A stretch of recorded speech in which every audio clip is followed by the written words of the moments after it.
Well, welcome to Christian Answers. My name is Pastor Jeff Short, and today I want to talk about, in the past I've talked about the problem up at Willow Creek and with the Pastor Bill Hybels and his resignation last year from the church, from the mega church that he founded. And I've gone over that, so I'm not going to talk more about that right now. He has resigned. He's left the church. The church has done their internal investigation, and I think they want to move on, and I think they will be moving on and moving forward with their own church. And now we can. It's not a very complete investigation. There hasn't been a lot of resolution that's come about, but I think we're at the point now where we don't have to talk a lot about that. And hopefully at some point Hybels himself, Pastor Bill Hybels, will come forward and say, this is what happened. This is my story. I want to let people know. And then he speaks and we understand better. But what I want to talk about today is another, a similar situation. It's different in some respects, but it's similar in other respects. And that is the situation with Pastor James McDonald down the road from Willow Creek. It's called the Harvest Bible Chapel. Now, Pastor McDonald's situation is different in many respects. In some respects, it's similar, but in most respects, it's different. Pastor McDonald started, he founded a huge ministry, Walk in the Word radio program that was, I think it was on hundreds, or if not thousands, of radio stations across the country, and was a huge ministry. I know locally, I've heard him on the radio, driving in my car on Christian radio. He's a Bible teacher, Bible expositor, and he teaches on the Christian life and Christian living. Very popular. And as a result, that ministry grew. It was able to expand, and I believe it was reaching all over the world through the internet and was making a huge impact for Christ in the kingdom, Christianity all over the world. And he was also pastoring this big mega church, Harvest Bible Chapel, and it also had branch churches in the areas and even in different parts of the country. So he not only founded this radio ministry, he was pastor of one of the larger churches in the United States, right down the street in the same state as Willow Creek. And he grew, and so he became famous through his radio ministry. He became successful through his church building and church growth and church planting. He became one of the, I would say, the top 10 evangelical Bible teaching ministers in the media. And things seem to be going okay, but then we hear just a few months ago that he was asked to leave by the elders of his church. The board at the church, the way it's organized, is that they have a board of elders and they are in charge of the church.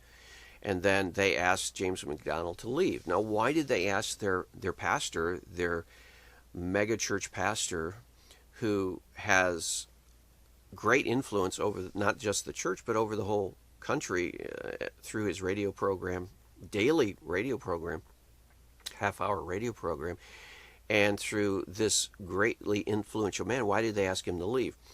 Well, it boils down to he was charged with abuse of power.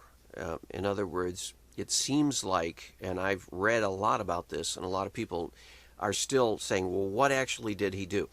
He did not do anything like a sexual affair or some kind of sexual impropriety or some kind of sexual sin. He was not removed for that. So right off the bat, we can just clear the air there. He did not stepped down because of some sexual sin.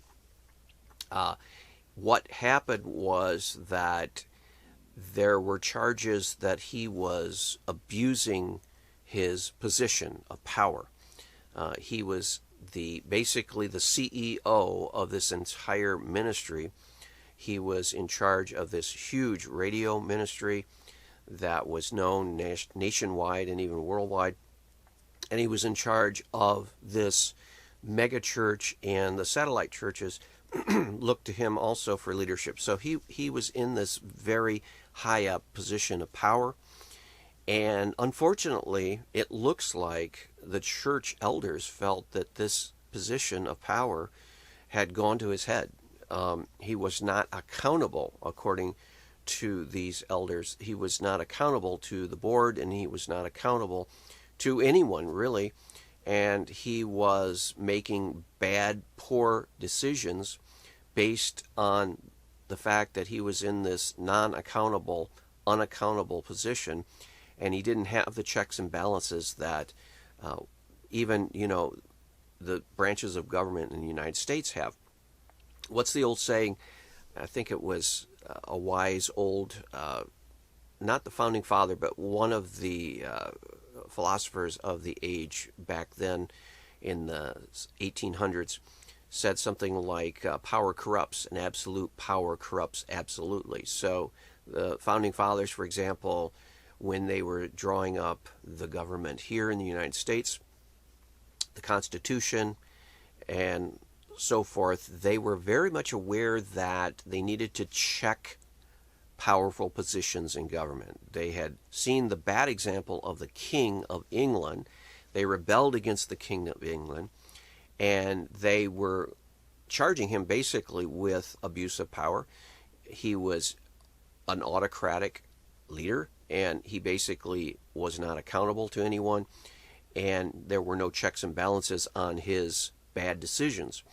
And so when they formed the United States, they wanted to make sure that that would not happen. So they built into the system of government here, democracy, checks and balances. We have 3 branches of government. Why? So that not one branch can get too big. So you have 3 branches of government, and each one can hold each other accountable so that nobody does a power trip. The president is limited in his power by the other 2 branches of government, and the judges are limited in their power. Theoretically, this is a problem today because the judges seem to be the ones that don't have accountability today, but in theory, they can also be removed if they do something that's most outrageous. The other 2 branches can remove a judge. And the same way with the lawmakers, they can be removed by their own lawmakers, or judges can rule against them, and so on and so forth. So there's checks and balances. But in the case of some of the megachurch pastors that we're seeing now, and this somewhat is one of the similarities between Willow Creek and Harvest Bible Chapel. Willow Creek was founded by Pastor Bill Hybels some 40 years ago, and it has a church government. That's good. It has a church structure. That's good. It has a board of elders. That's good. But somehow or another, the structure did not prevent Pastor Bill Hybels from not having accountability. It still allowed him to have a huge amount of power and control within the church. So there really was, it looks like from this situation perspective, it looks like he did have a lot of unaccountable power or practical unaccountability. There may have been on paper, a system of checks and balances at Willow Creek and their governing flow chart. But as far as practical reality, it looks like he was largely unaccountable, and he could do pretty much what he wanted to do and not have anyone come to him and say, hey, you can't do that, that's out of line, or you're crossing the line here. Somehow the structure at Willow Creek prevented someone from doing that. So that's a bad situation. Now, the jury is out, I believe, still on whether Bill Hybels is guilty of these things he's accused of. But that's another whole issue, and I said I've talked about that before. I may talk about it again, but not now. Now, in the case of Harvest Bible Chapel, it's very clear that James McDonald did not have enough checks and balances on him. And as a result, he basically governed the church and led the church in whatever direction he wanted to lead it. And he didn't feel like he needed to have the checks and balances because he, again, if you're a leader and you have a lot of power and you have a lot of vision and you have a lot of dreams and you have a lot of ambition and you want to do things and accomplish a lot of things, the checks and balancing system is really a hindrance and it holds you back. And that's the way it is with everyone in a check and balance system. That's the way it is in our government. The people who have a lot of energy and want to move things forward, it frustrates them that they have these checks and balances. But again, there is a reason for those checks and balances, and that is because the bottom line is that we're all sinful and separated from God, apart from the grace of God, and also, even in the grace of God, even after we become Christian, we still have to struggle with the flesh, the world, and the devil. And so we're not above temptation. You can be the holiest person in the world, but if the devil comes and attacks you and tries to get you to sin, there are those moments that you even may be tempted to go ahead and sin, and if there's no one there keeping you honest, or there's no check and balance, there's no one that you have to be accountable to, you might deceive yourself into thinking that you're doing something good, but actually you're lying, or you're cheating, or you're misappropriating funds, or whatever. And you say, this is for a good cause. Well, yeah, you need to be accountable, though, to let others see if it's something good or bad. And that's where it seems like at Harvest Bible Chapel, James McDonald, although he wasn't apparently guilty of any kind of sexual sin or anything like that, no affairs, no extramarital affairs or anything like that, which is usually the case in a situation where a pastor has to leave his church. There's usually some sexual affair or some kind of unfaithfulness a part of that. No, not in this case. What it looks like, as far as what I've been able to gather and read and research, is that James McDonald just simply abused his position of power, and he treated people under him in a harsh manner at times.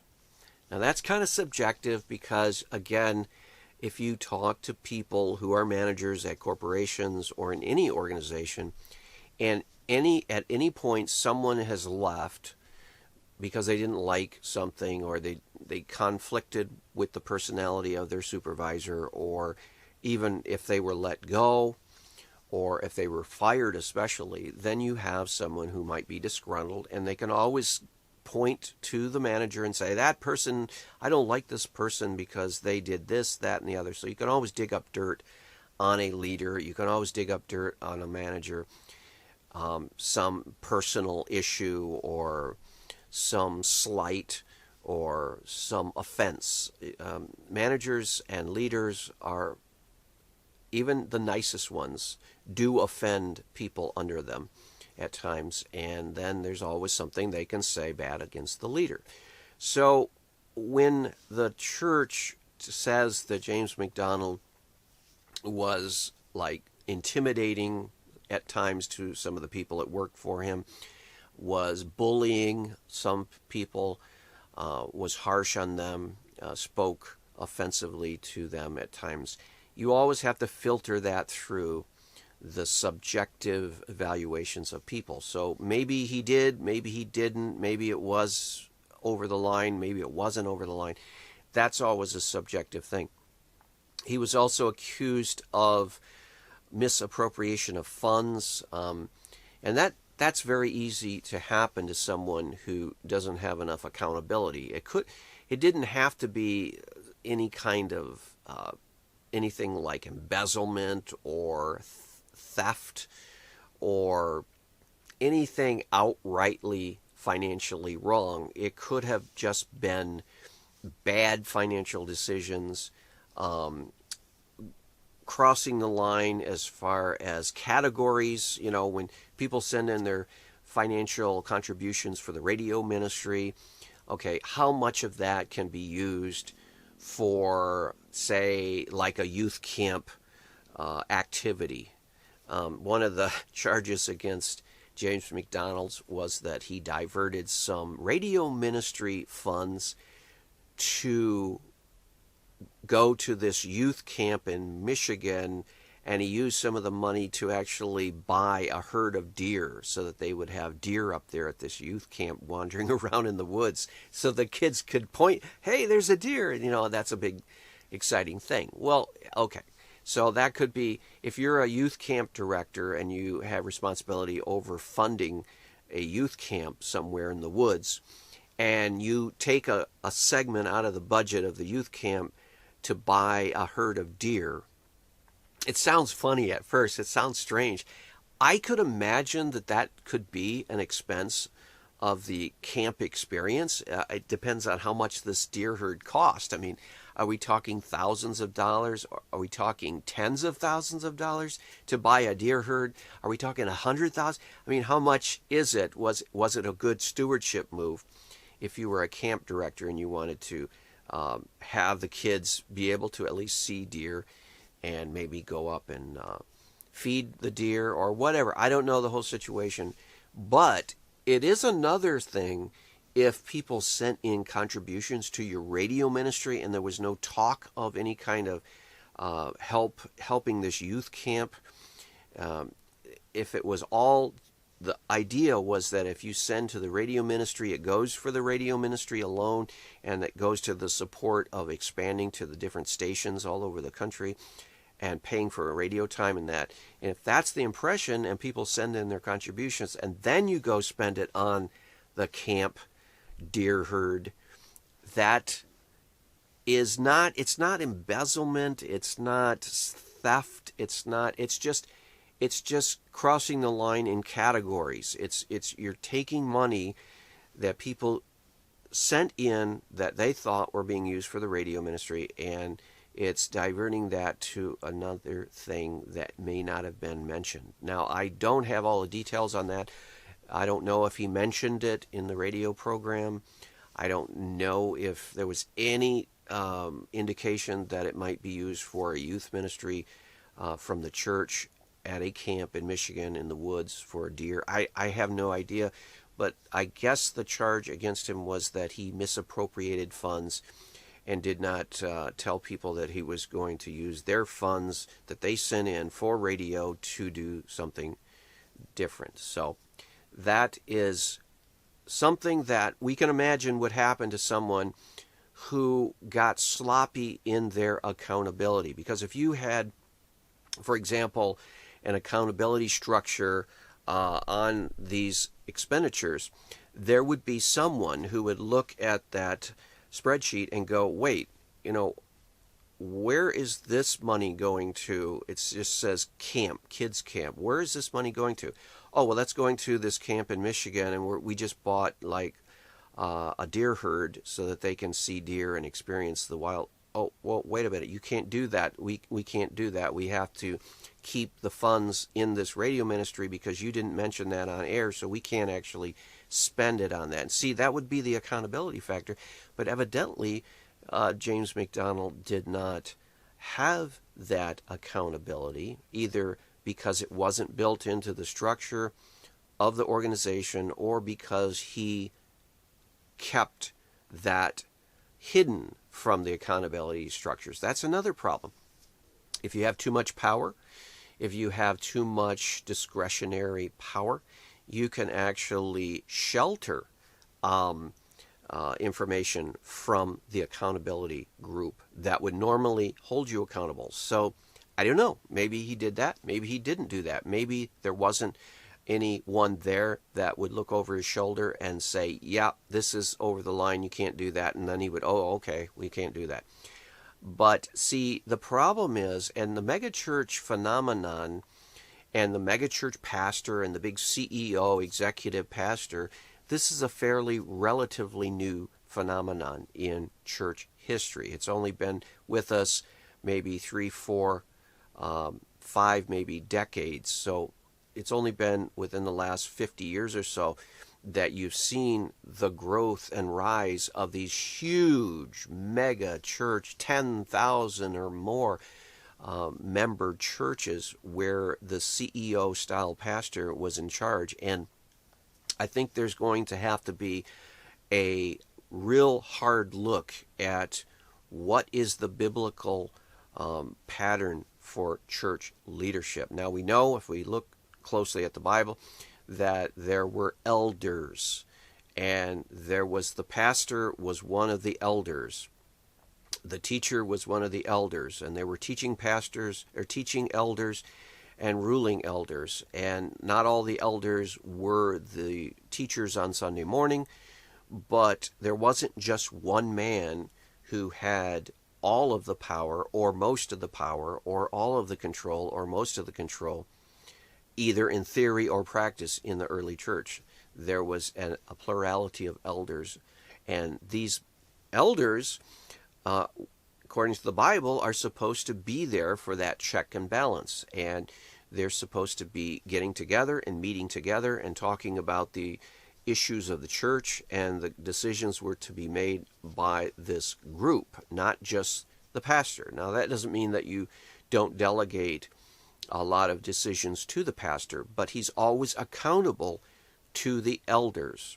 And so these elders have to be trained and have to be mature enough to be able to go to the pastor if they see a problem in what he's doing or what he's teaching. And they have to be able to go to the pastor in a loving way, but in a strong way, and say, it looks like you've crossed the line on this. You need to step back. Or it looks like that decision is over the line. And if the pastor says, no, I don't agree, well, then all the elders need to get together and talk about it. And they need to be strong enough in their own faith and conviction and knowledge of the Bible and Christianity, and wise enough to be able to tell their own mega church, mega pastor, he's wrong and he needs to conform to the elder's decision. And if he doesn't, he's out. And a lot of mega churches can't do that. I think that's what happened at Willow Creek initially when there were these accusations that came. It seemed like what Willow Creek is saying right now is that the elder board in place, yes, there was an elder board, but they kind of leaned on Bill Hybels so much that he was able to kind of lead them through this accusation process to the point where they weren't actually seeing the right things and connecting the right dots. They were kind of deferring to the senior pastor, Bill Hybels, and he was leading them through this whole situation, and they weren't truly looking at it through independent eyes, and they were just basically deferring to him, and he said, I didn't do any of this, and they just, okay, well, and they basically didn't look at this situation closely enough. And so that may be the case. I don't know. We haven't heard exactly what the elder board at Willow Creek initially did that was wrong in their early investigations. But it might be the situations the same way at Harvest Bible Chapel. It could be that the elders were in place, but yet they deferred in an inappropriate way to the pastor, and they let him do the thinking, they let him do the initiating, they let him kind of manipulate or lead them, and they were more passive than they should have been. So what I think is going to happen, or have to happen in the future for evangelical megachurches, is that they're going to have to train the elder board to be not passive, but active. And they are going to have to hold their pastor, their megachurch pastor, the man that's actually, raising the millions of dollars and is the high-profile person. They're going to have to not be in awe of that, and they're going to have to be willing to confront a mega superstar, celebrity-type pastor and be able to say, yeah, you're a mega superstar, and yeah, this organization depends on you a lot to bring in the finances and expand it and manage it and everything, but we are your authority. And you have to answer to us, and we're not going to just defer to you in every respect, and we're not going to be a rubber stamp committee for everything you want to do. You're going to actually have to function and lead under the authority of the elders. And this is for your good, and it's for the good of the church, so that you don't abuse your own position, that you don't give way to the flesh, that you don't give way to temptation, because we're going to be here to help keep you accountable.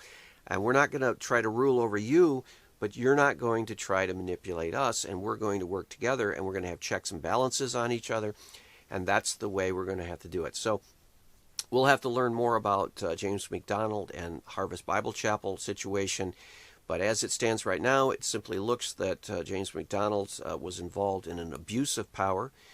His power and influence and his fame and even fortune, he lived in a very lavish lifestyle, evidently, that it looked like it went to his head. He needs to humble himself and get a true perspective. Hopefully he can come back into this church that he labored so faithfully to build up and to expand, and hopefully he can come back and this story can turn out with a happy ending. But it's a good warning to all of us. We need accountability in our life. If you're a Christian, you need to go to church. You need to have other people around you who can speak to you. And especially for those superstar megachurch pastors, you need people who can speak to you prophetically and hold you accountable, and who are not intimidated by your fame and your fortune and your influence, but who actually can hold you accountable for your own good and for the good of everybody else. Well, I hope that's been helpful information, and we'll talk to you later, another time next week. God bless.